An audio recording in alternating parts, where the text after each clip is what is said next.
Namawa.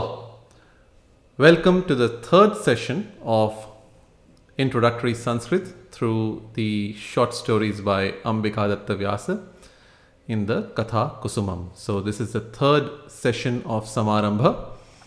Thank you everybody for the response on the two sessions, but I would like to see a better response. So please send the link of this video to all your friends and relatives who are learning Sanskrit.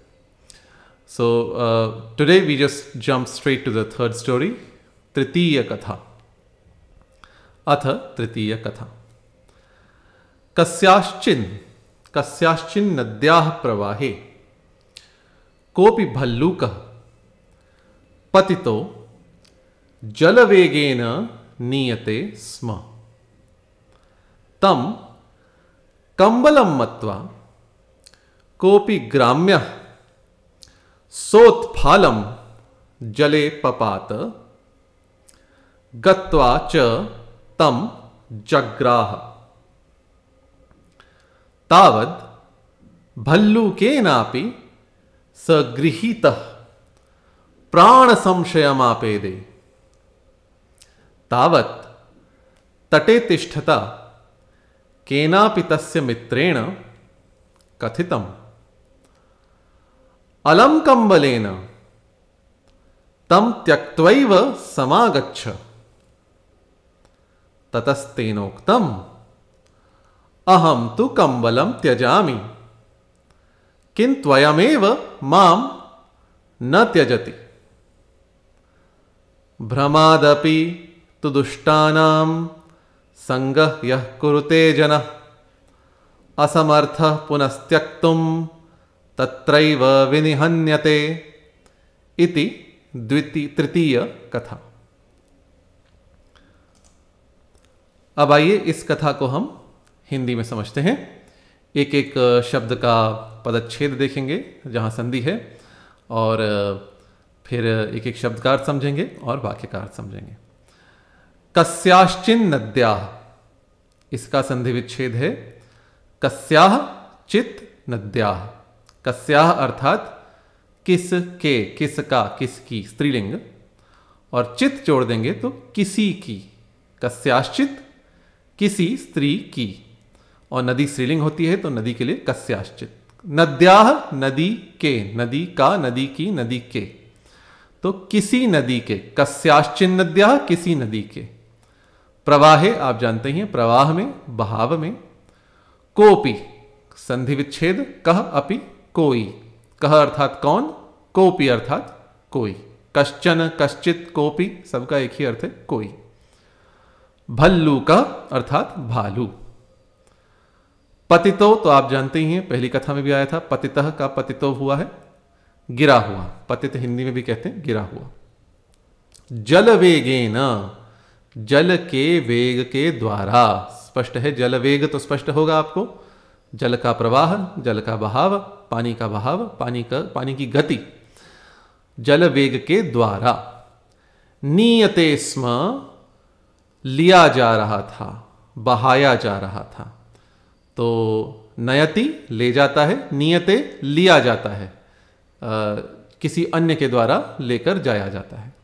तो पहले वाक्य का क्या अर्थ था?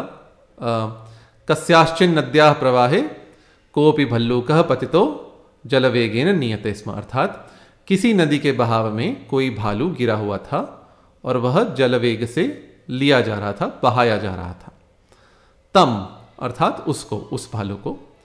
कंबलम, कंबल आप जानते हैं जिसको ओढ़ा जाता है, संस्कृत का ही शब्द है। कंबलवंतम न बाधते शीतम, एक प्रश्न भी है उत्तर भी है। कंबलवंतम न बाधते शीतम, किस बलवान को ठंड तंग नहीं करती। और कंबलवंतम न बाधते शीतम, जो कंबलवान है अर्थात जिसके पास कंबल है उसको ठंड तंग नहीं करती। तो तम कंबलम, उस कंबल को, उसको, उस भालू को कंबलम मत्वा, कंबल मानकर, उसको कंबल समझकर, कोपि कोई, ग्राम्य अर्थात गवार। यह आवश्यक नहीं है ग्राम्य गांव का हो, ग्राम्य का अर्थ गांव का भी होता है, पर ग्राम्य का अर्थ गवार भी होता है। जैसे नागर का अर्थ नगर का भी होता है और नागर का अर्थ चतुर भी होता है। मीरा के प्रभु गिरिधर नागर, तो वहां उस परिप्रेक्ष्य में ग्राम्य और नागर अर्थात कोई मूर्ख, कोई गवार। सोत्फालम, उत्फाल अर्थात कूदना, उछलना, तो कूदते हुए, स उत्फालम, उत्फाल के साथ, कूदने के साथ। जले स्पष्ट है, जल में, ए लग गया अकारांत शब्द में तो सप्तमी विभक्ति में, पर पानी में। पपात, गिरा, यह शब्द कई बार आया है हमारी पहली कथा में भी, संभवतः दूसरी में भी।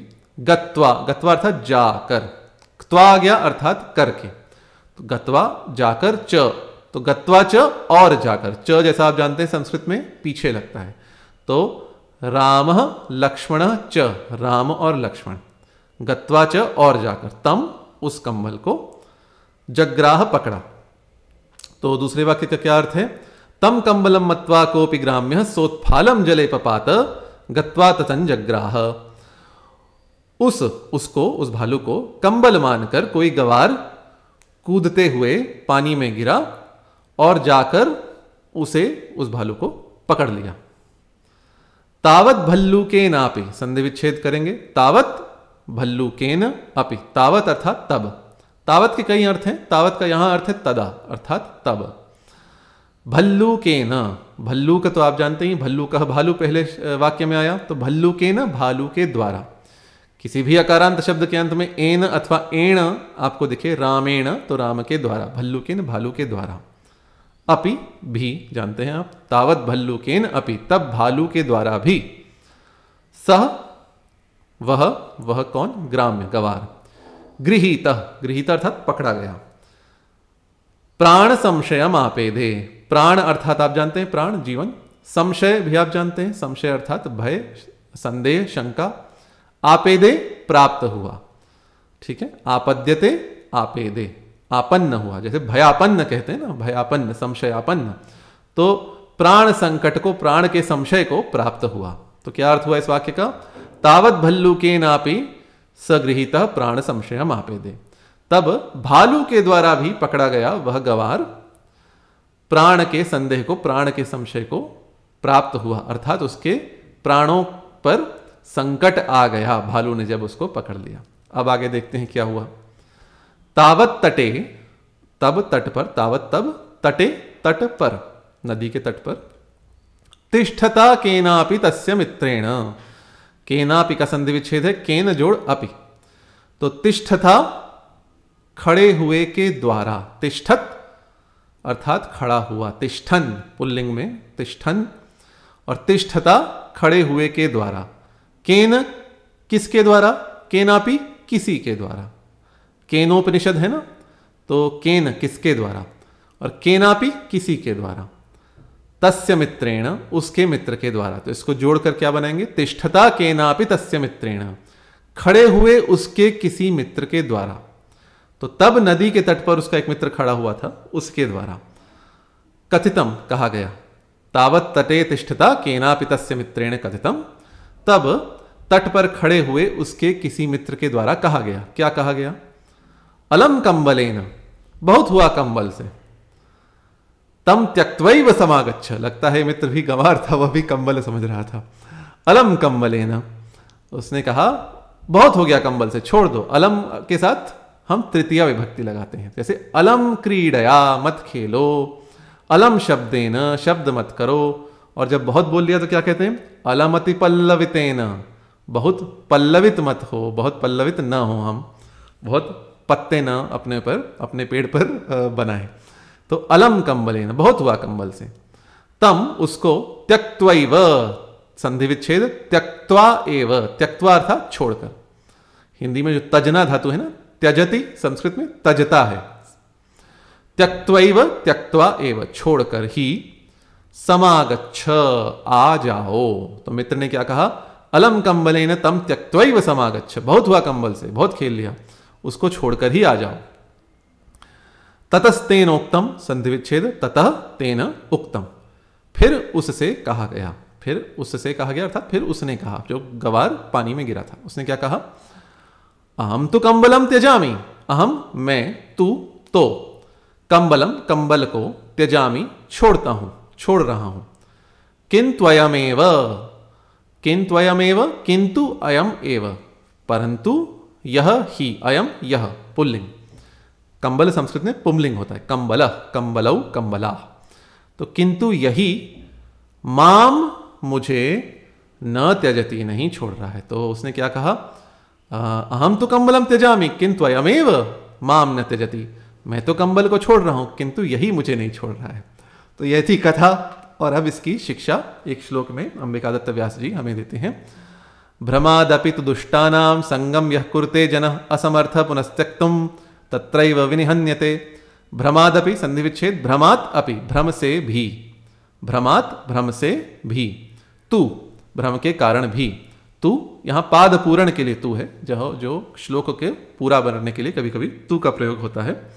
दुष्टानाम, दुष्टों का, षष्ठी का बहुवचन है, ठीक है। रामस्य रामयो रामाणाम, दुष्टस्य दुष्टयो दुष्टानाम, दुष्टों का अथवा दुष्टों के। संगम, संग को, संगति को। यह कुरुते, जो करता है, वह, यहां इसका अध्याहार करना पड़ेगा, जो नहीं कहा गया, सह वहां होना था पर नहीं समझ में आ जाता है, इसलिए वह जन, वह व्यक्ति, असमर्थ पुनस्त्यक्तुम, पुनः त्यक्तुम असमर्थ, पुनः अर्थात फिर, त्यक्तुम छोड़ने के लिए, असमर्थ, असमर्थ होता है, असमर्थ भवति।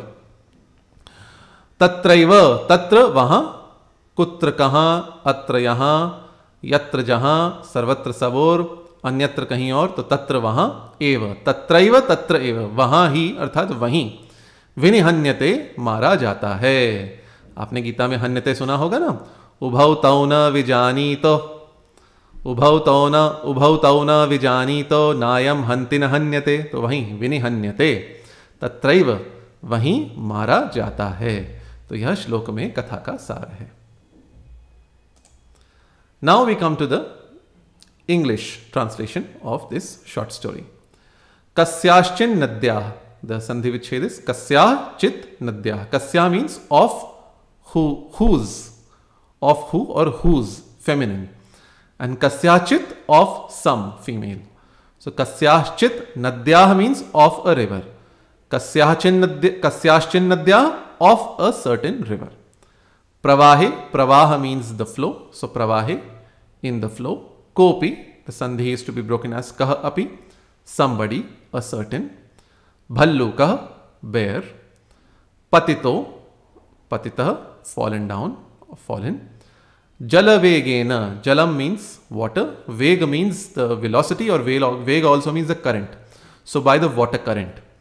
Niyate sma, was being carried. Niyate is the passive form of nayati. Nayati, he carries or she carries or it carries. Niyate, he, she or it is carried. Niyate sma, he, she or it was carried. So, or was being carried. So the first sentence means in the flow of a certain river, a fallen bear was being carried by the water current. Tam kambalam matva, tam, him. Kambalam, a blanket, accusative case. Kambala is a masculine word in Sanskrit. Matva means taking for, mistaking for, or considering. Kopi, kah api, a certain, somebody. Kah means who, male, and kah api or kopi, just like kaschan or kaschit, means somebody. Gramya, a rustic fellow or a foolish person. Sotphalam, utphala means the act of jumping. Sotphalam, with a leap. Sa, with. So, saha is with, and it in compound at the beginning it becomes sa. For example, sadaya, with daya, with compassion. With a leap, jale, in the water, papata, fell, gatvacha, and approaching and going and having approached, tam jagraha, held him. So second sentence means tam kambalam matva kopi gramya sotphalam papata gatvacha tam jagraha. Considering him to be a blanket, considering the bear to be a blanket, mistaking the bear for a blanket, a rustic man jumping in the water, fell in the water with a leap or fell in the water with a jump, and having approached him, the bear held him. We proceed further. Tavat bhallukena api. Sandhi vichhed is tavat bhallukena api. Tavat here means then. It has many meanings. indeclinable. Here it means then. Bhallukena api. Bhallukena means by the bear. Api also. Then by the bear also. Sa is sah, he, the rustic man. Grihita was laid hold of, was seized or was caught. Prana samshayam apede. Prana means life, life breath or life. Samshayam means a doubt. Here it means a threat. Apede, approached. So the literal translation is obtained a life threat or obtained a danger to life. In other words, fell into danger. So this sentence means Tavat bhallukenapi sagrihita prana samshayam apede. Then by the bear also he was seized and he fell into danger for his to his life. Tavat tate, then on the shore. Tata means shore. Tavat, as we learned, means then. Tishtata kenapi tasya mitrena. So the mitrena is the noun and tishtata kenapi, tishtata kena or tishtata kenapi are the qualifiers. Tishthat means somebody who's standing. Tishthan is the masculine form. Tishthat, somebody who stands or who's standing. Kena, by whom, as in the Kena Upanishad. But kenapi, by somebody. So kenapi, tasya, his, mitrena, by a friend. Kenapi tasya mitrena, by some friend of his. Tishtata kenapi tasya mitrena, by some friend of his who was standing. Kathitam, it was said. Then a friend of his who was standing on the shore said, that's the meaning in the passive voice. Then it was said by some friend of his who was standing on the shore.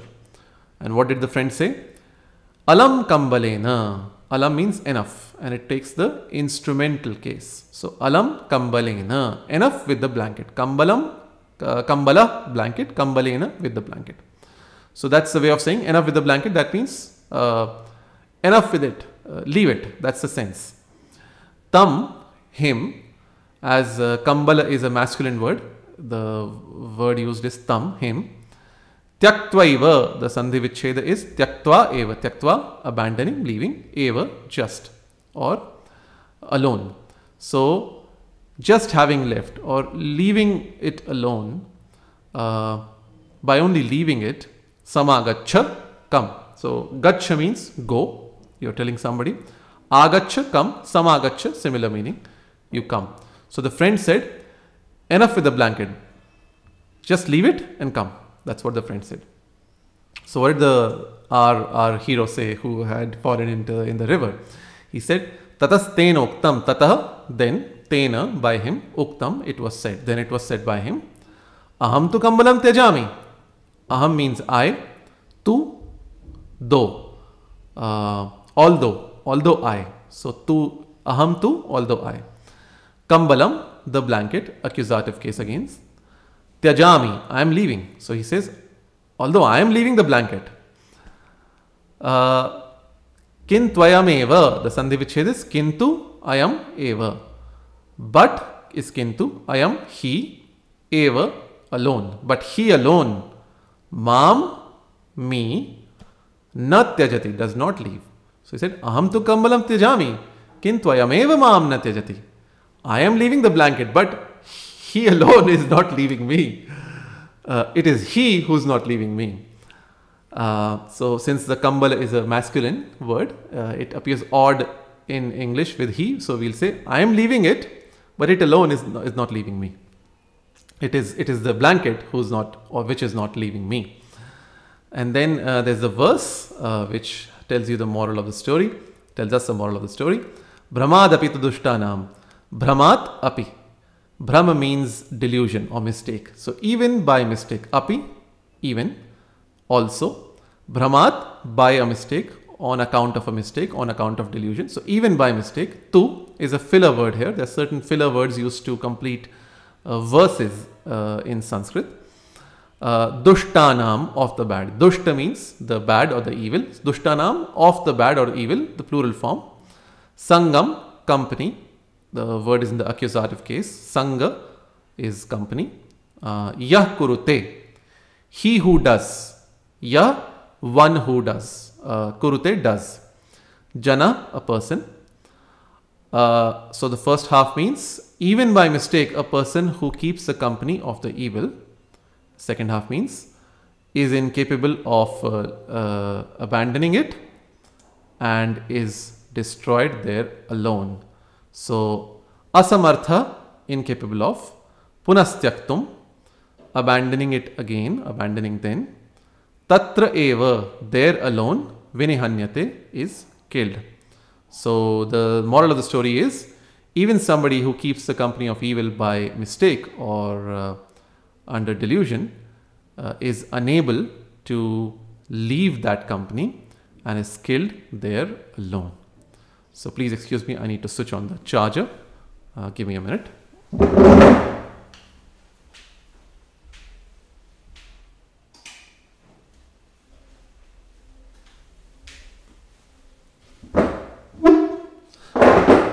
So that was the story in English. I hope you enjoyed it. अथ प्रस्तूयते अस्याः कथायाः संस्कृतानुवादः। कस्याश्चिन् नद्याः कस्याश्चन सरितः अथ नदी सरित् इत्यमरः प्रवाहे अविच्छेदेन प्रवृत्तौ प्रवाह प्रवृत्ति नद्यादिकानां प्रवाह प्रवृत्ति कोऽपि कश्चन भल्लूकः ऋक्षः पतितः स्कन्धः जलवेगेन अम्बुवेगेन। अत्र वेगशब्दो द्व्यर्थकः। वेगः प्रवाहजवयोरपि इत्यमरः। प्रवाहोऽप्यर्थः जवोऽप्यर्थः। नीयते स्म उह्यते स्म। कस्याश्चन सरितः प्रवृत्तौ कश्चन ऋक्षः स्कन्धः अम्बुवेगेन उह्यते स्म। तं ऋक्षं कम्बलं रल्लकं समौ रल्लककम्बलौ इत्यमरः मत्वा ज्ञात्वा कोऽपि कश्चित् ग्राम्यः मूढः प्राकृतो वा सोत्फालं सकूर्दनं सलम्फं जले वारिणि पपात च स्कन्द गत्वा च उपयाय च उपगम्य च तं ऋक्षं जग्राह आललम्बे यद्वा आददौ तावद्भल्लूकेनापि तदा ऋक्षेण अपि सगृहीतः सग्राम्यो धृतः प्राणसंशयमापेदे जीवनसन्देहं प्राप। तं ऋक्षं रल्लकं ज्ञात्वा कश्चित् मूढः सकूर्दनं वारिणि च स्कन्द उपयाय च तं ऋक्षम् आललम्बे ऋक्षेणापि तदा स ग्राम्यो धृतः जीवनसन्देहं प्राप इत्यर्थः।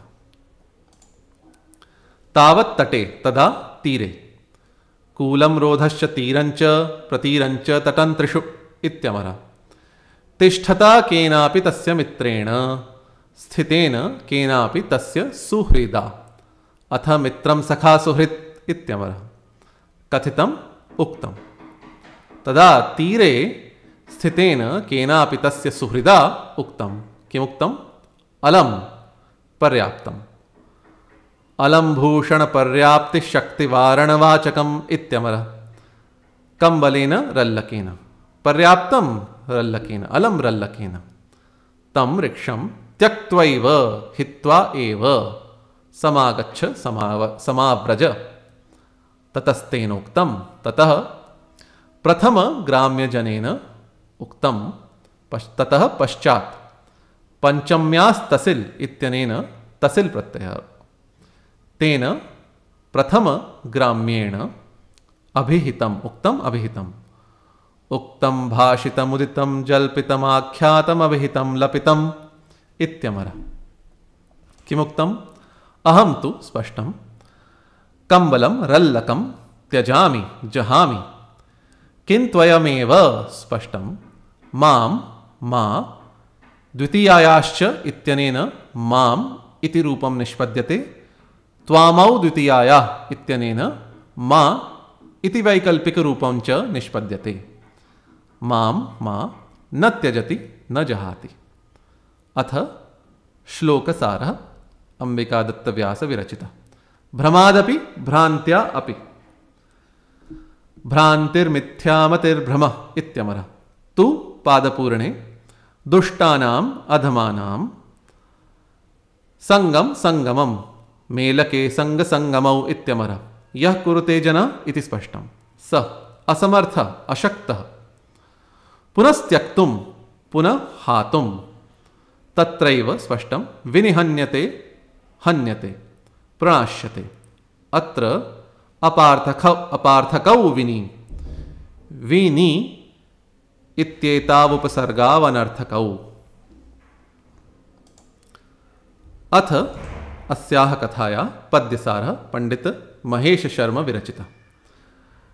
स्रग्धरात् छन्दसि कस्याश्चिच्छैवलिन्या पतितमथरयेणो ह्यमानं प्रवाहे भल्लूकं कम्बलं कोऽप्यटिततटभटो मन्यमानः पपात गत्वा धृत्वा धृतोऽसावपि कथमपि तं मुञ्चमानो न मुक्तः प्राणं तत्याज लोभाद्दृषदुदविसितो मृत्यवे दुष्टसङ्गः।